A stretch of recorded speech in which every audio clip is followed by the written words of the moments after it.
et donc l'appliquer aux opérateurs dans le domaine minier. Il y a également l'encadrement des exploitants miniers. Il s'est agi ici, donc, dans le cadre des différentes mesures que nous sommes en train de prendre, de mieux encadrer les exploitants miniers, notamment ceux qui sont dans l'orpaillage, que ce soit dans le domaine artisanal ou dans le domaine semi-mécanisé. Il y a également le renforcement des capacités du Centre de recherche géologique et minière, le CRGM, qui est un outil au niveau du ministère des Mines qui permet de faire de la recherche géologique et minière. Et donc ce centre a vu ses capacités renforcées avec la coopération avec un pays ami qui nous aide dans la mise en œuvre du laboratoire du centre et également nous allons entamer tout ce qui concerne la division recherche par rapport à ce centre. Il y a la prospection en vue de l'amélioration de la chaîne des valeurs. Là également, c'est une démarche que nous avons entreprise avec des opérateurs étrangers pour notamment améliorer la chaîne de valeur au niveau de l'exploitation de l'or. Faire en sorte que l'or qui est exploité au Niger puisse être transformé au Niger et valorisé, notamment par le raffinage et la production des bijoux en or notamment. Monsieur le ministre, en attendant les grandes réformes du secteur minier, pouvez-vous nous dire quelles sont les mesures prises pour protéger nos ressources minières, souvent illégalement et clandestinement exploitées par des informels, voire des réseaux criminels et terroristes? Les dispositions qui sont prises, c'est d'abord de la sensibilisation à l'endroit de nos concitoyens qui sont dans l'exploitation des mines. Et je peux vous assurer qu'il y en a des milliers, notamment dans l'exploitation de l'or.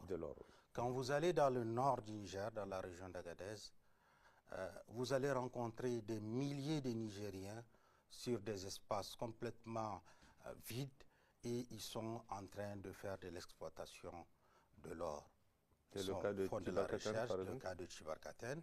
Et également dans l'ouest du pays, c'est la même chose. Vous avez des milliers de Nigériens qui s'adonnent à l'exploitation de l'or.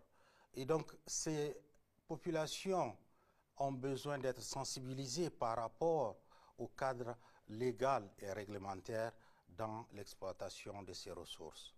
Et donc, nous les sensibilisons à se formaliser pour sortir de l'illégalité. Et nous les accompagnons dans ce sens-là pour les démarches administratives qu'il faut faire pour pouvoir acquérir un titre minier.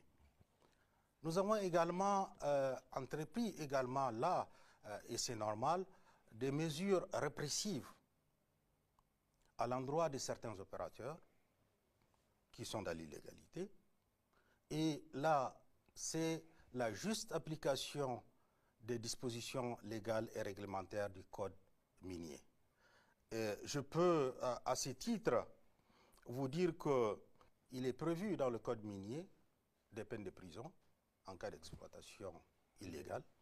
Il est prévu des amendes, des dédommagements et des saisies du matériel avec lequel les opérateurs sont en train de faire illégalement l'exploitation.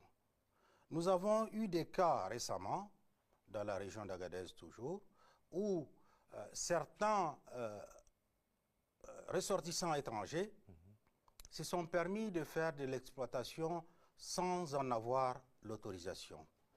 Et donc, à ce niveau-là, nous avons saisi la justice, nous avons porté plainte avec constitution de partie civile par le ministère des Mines.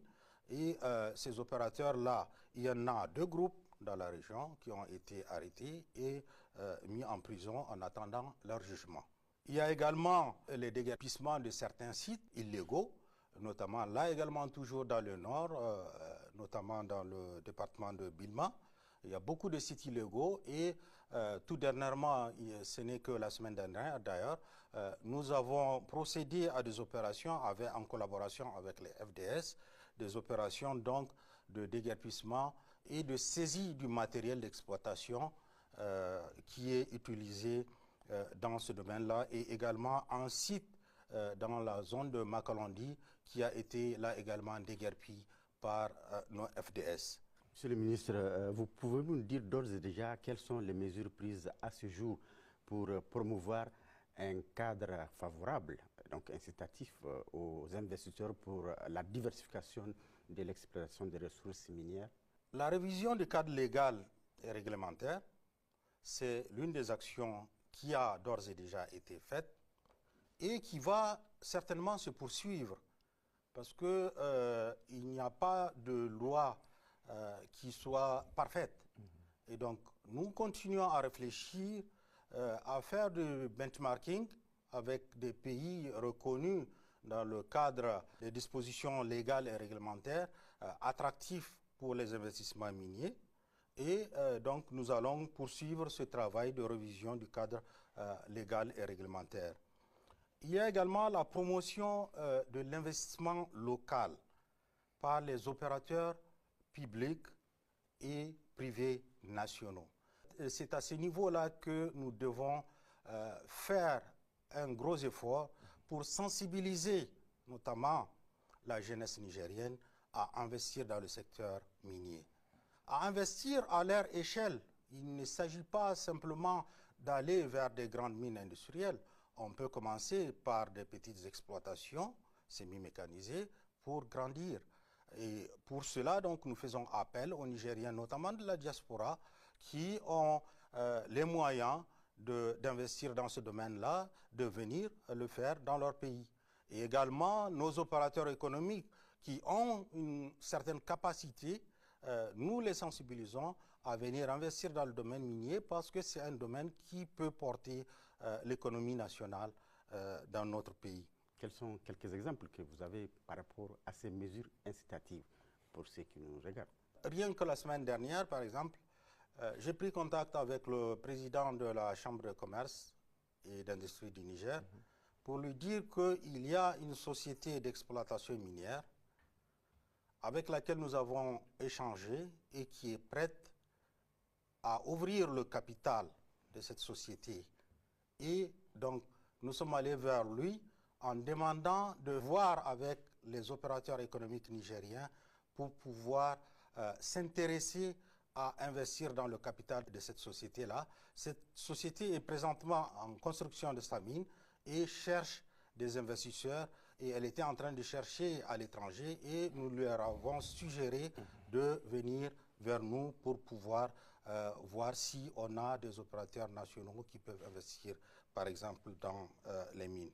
Nous participons toujours à des forums internationaux pour faire la promotion de notre pays et défaire la campagne d'intoxication qui a été faite à notre pays, notamment pour son secteur minier. C'était d'ailleurs l'objet de votre visite en Russie, c'est ça? Tout à fait. Nous gardons les bras ouverts tout en ayant nos poings fermés en ce qui concerne notre souveraineté sur nos ressources naturelles pour le bien-être de nos populations. Monsieur le ministre, le gouvernement a décidé de la création de plusieurs sociétés minières nationales. Qu'est-ce qui a motivé cette décision et quel est l'état d'avancement de ce projet? Parce que les Nigériens attendent depuis l'annonce. Ce qui a motivé tout d'abord cette décision, c'est un constat. Le premier constat, c'est que notre pays, le Niger, est riche en ressources minières. Très riche même. Très riche. Voilà. Et le deuxième constat, c'est qu'il n'y avait pas de société d'État exclusivement dédiée à l'exploitation minière dans notre pays, malgré la richesse minière de notre pays, ce qui est un paradoxe. Ouais.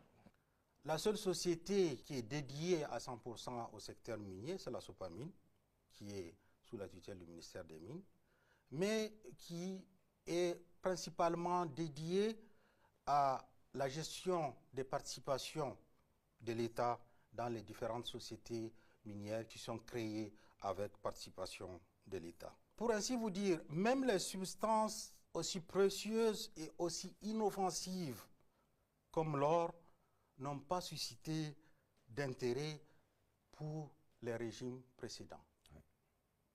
Alors qu'aujourd'hui, l'or est à son plus haut niveau. La semaine dernière, en une journée, l'once d'or a pris une vingtaine de dollars. de plus.